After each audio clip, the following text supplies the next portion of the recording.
Have you had experiences that can't be explained? Do you have questions that go unanswered? Are you searching for the truth? Since my first terrifying encounter with the paranormal at the age of 5, I have been searching for these answers. My name is Chris Matheny, and I am haunted. Join me and my dedicated team as we travel to some of the most haunted locations in America. We will conduct investigations with other paranormal groups in an ongoing effort to discover what lies beyond. Walk the street narrow, live the golden rule,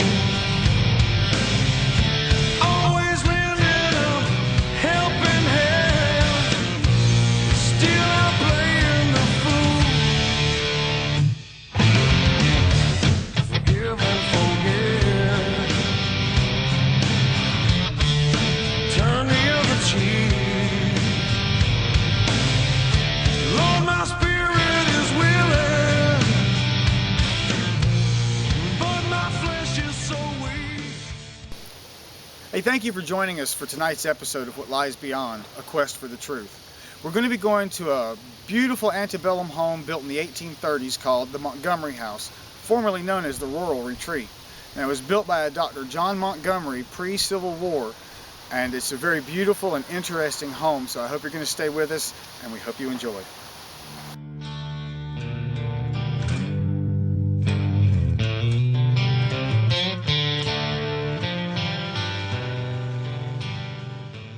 And Dr. Montgomery was a young man going to apparently college or medical school at that time, and he built the house while he was going to school. He married probably in the 1830s and had a fairly large family.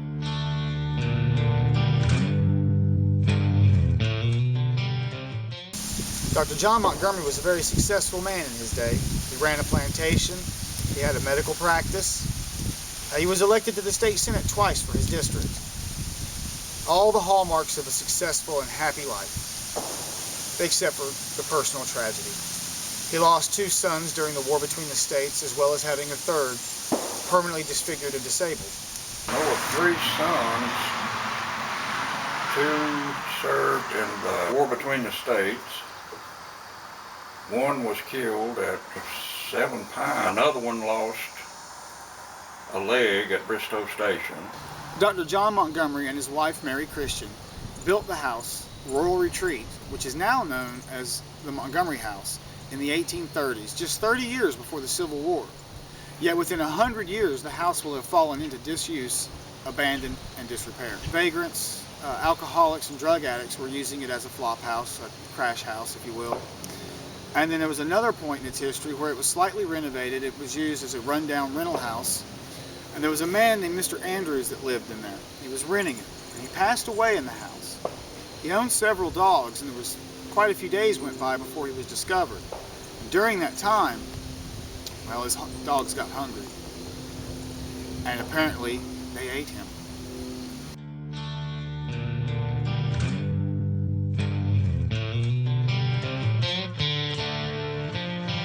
We arrived at the Montgomery House with high hopes and good spirits. However, as we set up our equipment for the investigation, I began to feel very irritated and upset. There was a definite oppressive feeling that began to settle over the house. We would discover later that this wasn't the only negative experience awaiting us. We saw a little girl in here a few months ago. We would like to speak with you. Now, if you feel like you're safe enough that you can come out and join us, we'd really appreciate that. And if you see that green light over there, you walk over to it and get close to it, you can make other lights light up. And you'll notice that there's a little red light right next to it. And if you go near that and you speak into it, we'll be able to hear you. So are you with us tonight? What's your name?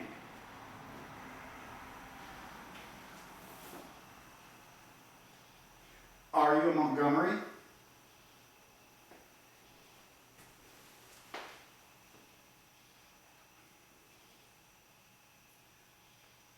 Little girl, are you here?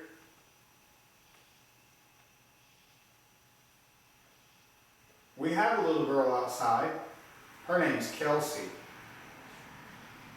She'll be up here later.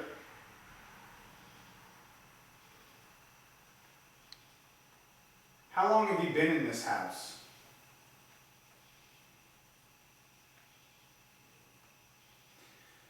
Would you care to make those lights light up? All you gotta do is get close to them. Would you like to try it? How old are you? The day that we first saw the house, I was actually riding on the back of the motorcycle, and I saw the house from the road passing by, and I knew that we needed to check this house out. On the way back, we stopped, and Chris took several pictures, of which one of them really surprised us. Now, Kimberly and I were on our way to a different location to scout for our pilot episode of What Lies Beyond. And while we were going along, she saw this house. And so we turned around to come back to it and take a look. So we got the camera out, and I stood in one spot and I took 3 consecutive pictures. Now, unbeknownst to us at that time, we had caught something. Now, when we got home and we were going through the footage of the pictures we took, we noticed what could be a little girl's face in the window. Is this piece of audio recorded during the investigation further evidence of the spirit of a lost little girl?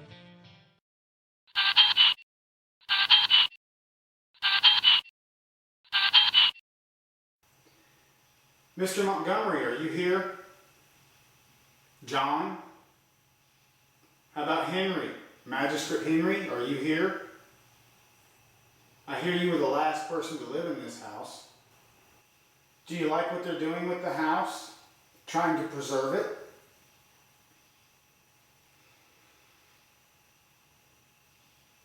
Did you know that after the last Montgomery moved out, someone else owned this property? They valued you. They decided to preserve the house and give it to the Historic Society. Did you know that? At that moment, I had just seen a shadow figure dart across the doorway. Is that you? Are you in that next room? All right, are you here? Mr. Montgomery, is that you? John?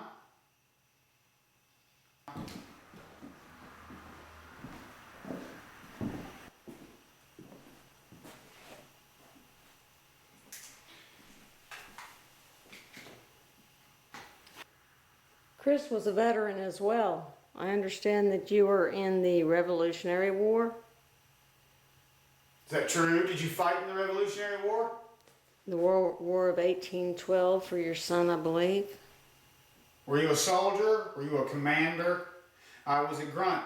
I was a ground soldier, a rifleman.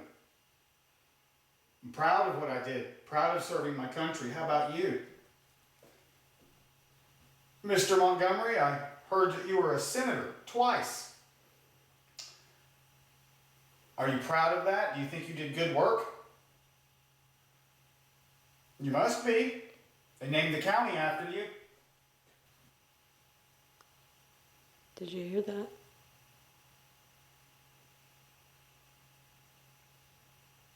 What was it? Just some noises.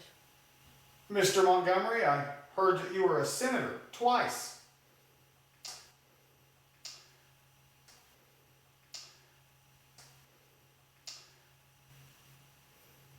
I understand you were a doctor. Did you actually care for your patients here? Did any of them pass away here? This is a beautiful old house.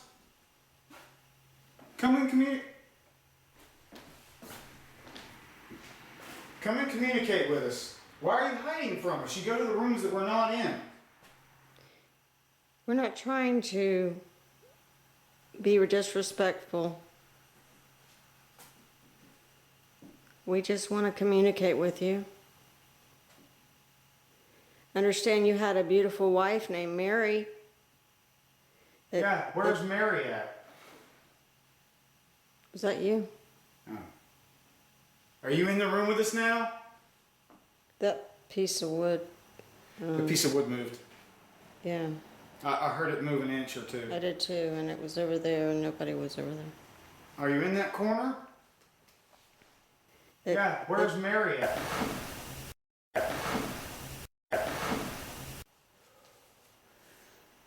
He's here. I feel you all around me.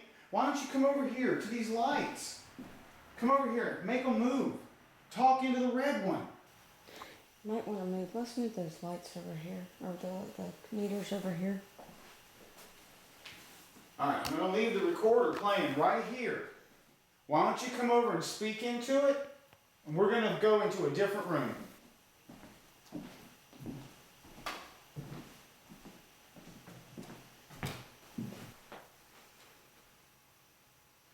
Okay, I'm going to put this device right here on the mantle. I hear this rocking chair moves. You want to rock in it? Or are you in that closet? I'm getting. I'm getting a vibe from the closet. I am too. I stopped. Are you in there?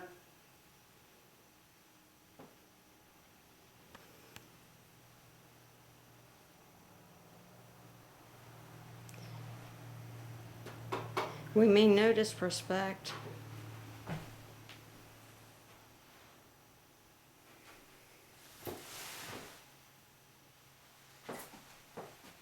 Are you in here? Make these lights light up. Come near it. Can you get in there?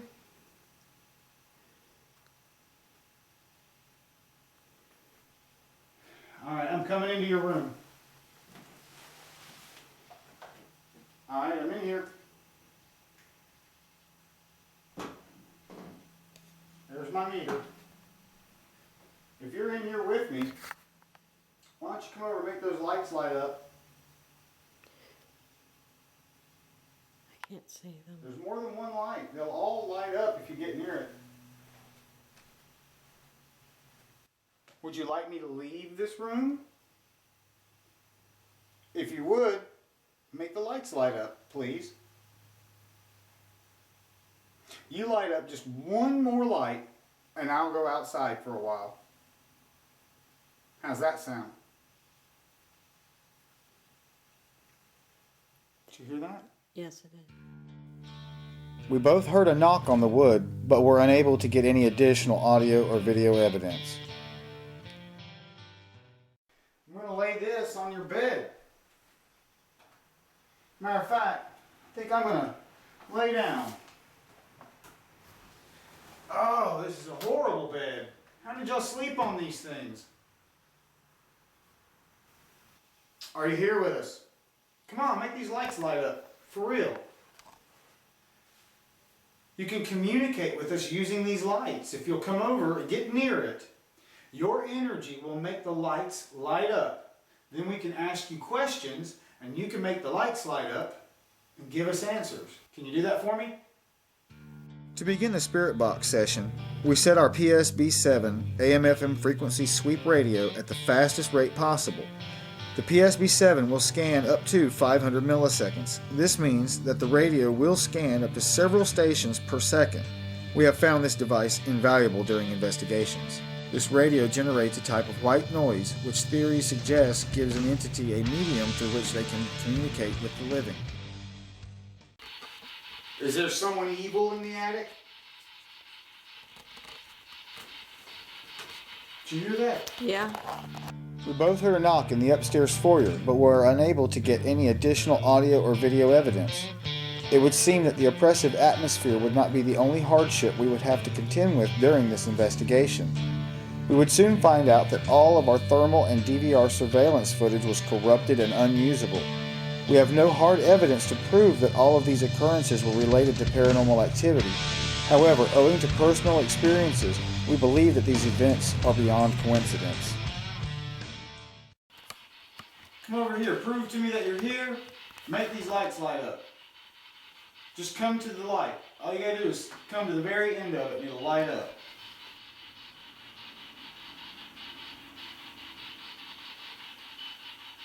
I'm on your bed. I'm on your bed.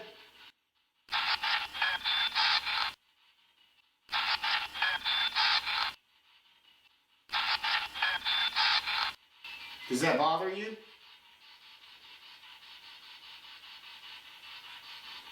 Maybe?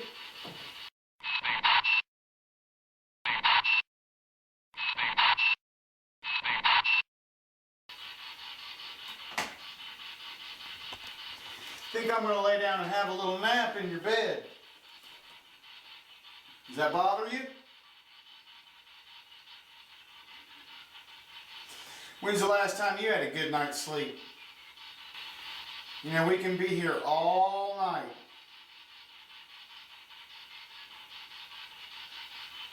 You know the best way to get rid of us?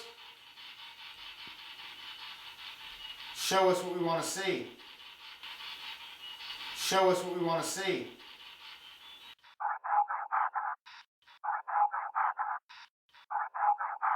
Tell us what we want to hear. Are you tired? You know, if you need some energy to manifest, there's energy all in this house. You got batteries and all this equipment. You got power running through the walls, and you've got us.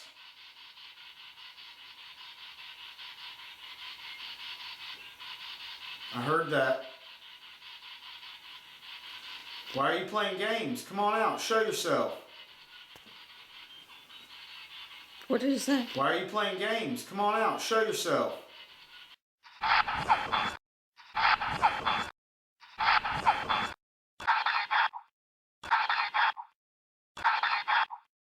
Was this yet another reference from a Civil War soldier?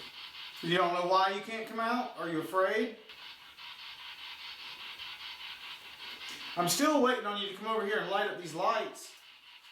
That really impressed me. So you guys got anything to say? This is your chance. Don't waste it. I felt you just touched me on the hand. Go ahead, say something. At that moment, I distinctly felt something brush against my right hand. Though we captured nothing, it remains a personal experience. I won't even hold it. I'm going to put it on the floor over here.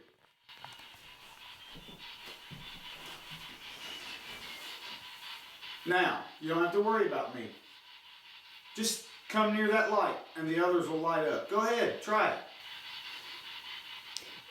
I saw you do it earlier.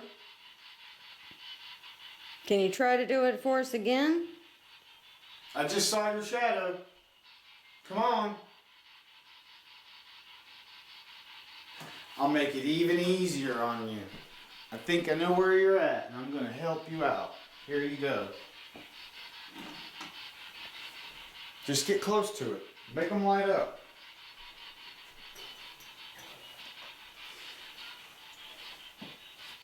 At this moment, we captured an SBR that sounds like a little girl saying, "Come see me," followed by the report of a gunshot.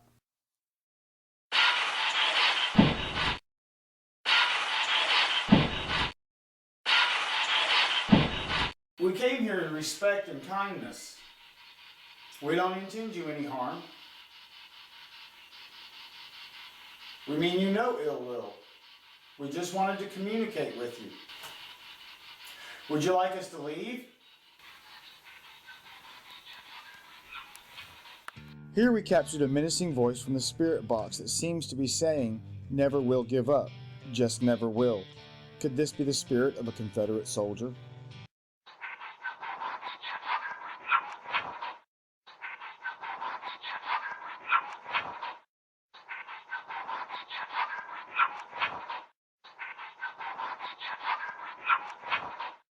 Are you in another room?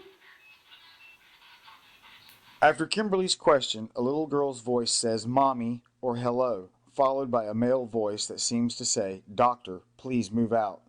Is this a reference to Dr. John Montgomery? Are you in another room?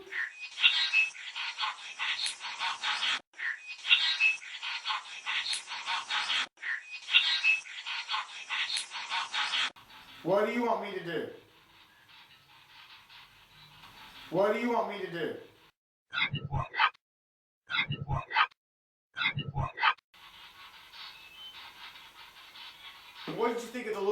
we brought with us? What was that? Tried to say something. After my question, it sounds as if a male voice responds with, "That's the way we get you." What did you think of the little girl we brought with us?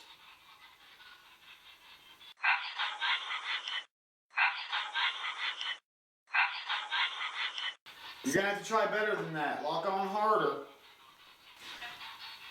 Do you want me to go to a different room? We decided to move into a different bedroom in order to continue our investigation. Almost immediately, we were getting clear responses to my questions. Are you in the attic?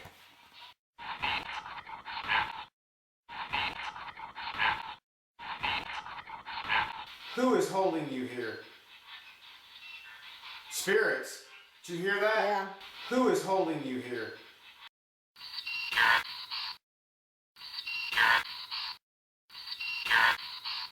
At this point in our spirit box session, we began to capture multiple responses from several different voices. You will now hear the original audio in its natural state before we play it back with enhanced audio. Spirits? Did you hear that? Yeah. What kind of spirit?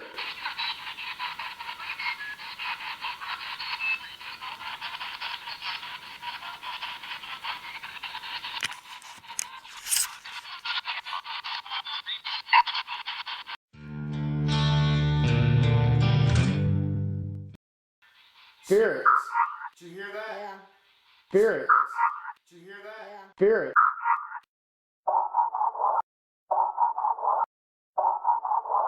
What kind of spirit? What kind of spirit? What kind of spirit?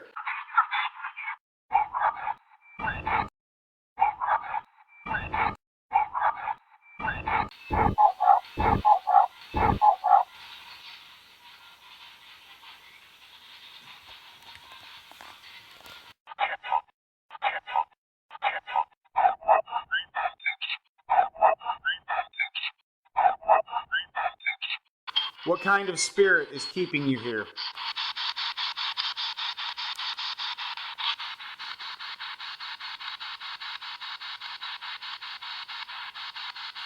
It's trying. Come on, I know you're trying. This battery's about drained.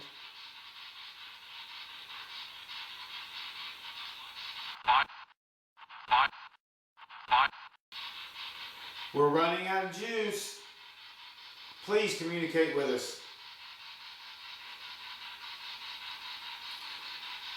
Who is in the attic? Are you afraid of him? Did you say no? Are you the one in the attic?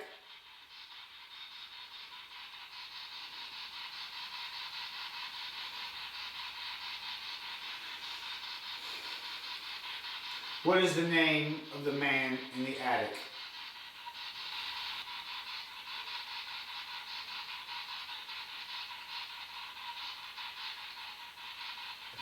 We continued to hear SBRs, however most were not clear enough to be used as evidence.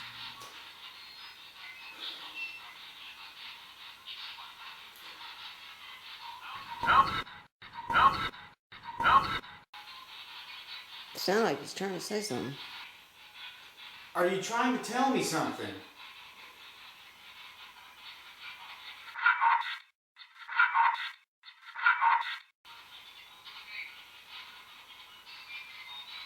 Are you afraid?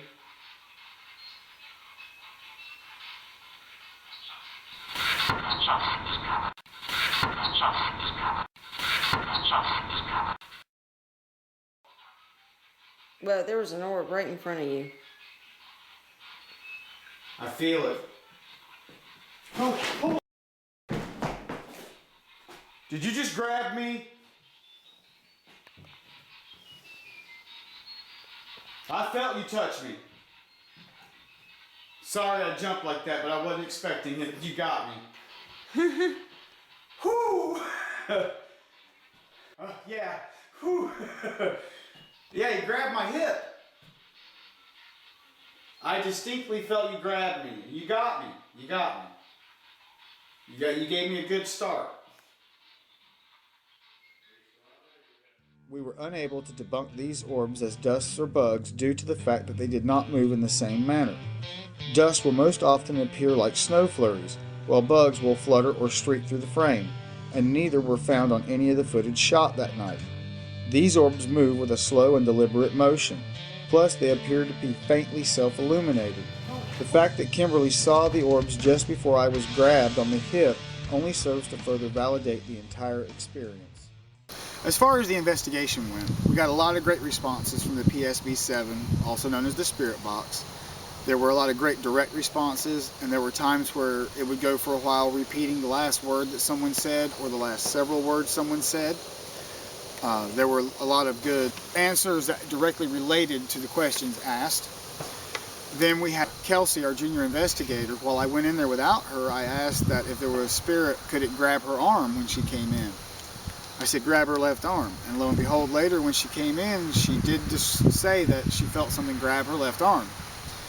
And on top of that, while we were in the back bedroom, I was sitting Indian style on the floor conducting an EVP/spirit box session, and I distinctly felt a right hand grab my hip. I felt the fingers press into my flesh as it squeezed me, and I jumped up and just about ran out of the room, but I mastered myself and I realized what was going on.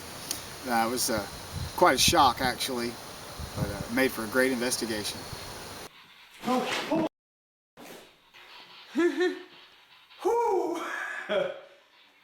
Only part of the way into our investigation, and the spirits of the Montgomery House were already reaching out from beyond the grave. We had seen shadow figures darting across doorways, heard objects sliding across the floor, seen orbs with our own eyes, finally being touched by an entity in the darkness. In review, we found possible evidence for the spirits of a little girl, Civil War soldiers, gunshots, and a great deal more. The Montgomery House was proving to be a hotbed of activity, and the night had only just begun. Stay tuned for The Montgomery House Part 2, Voices from the Past. You can find us at researchinstituteoftheparanormal.com, or you can also find our blog at whatliesbeyondforyou.blogspot.com.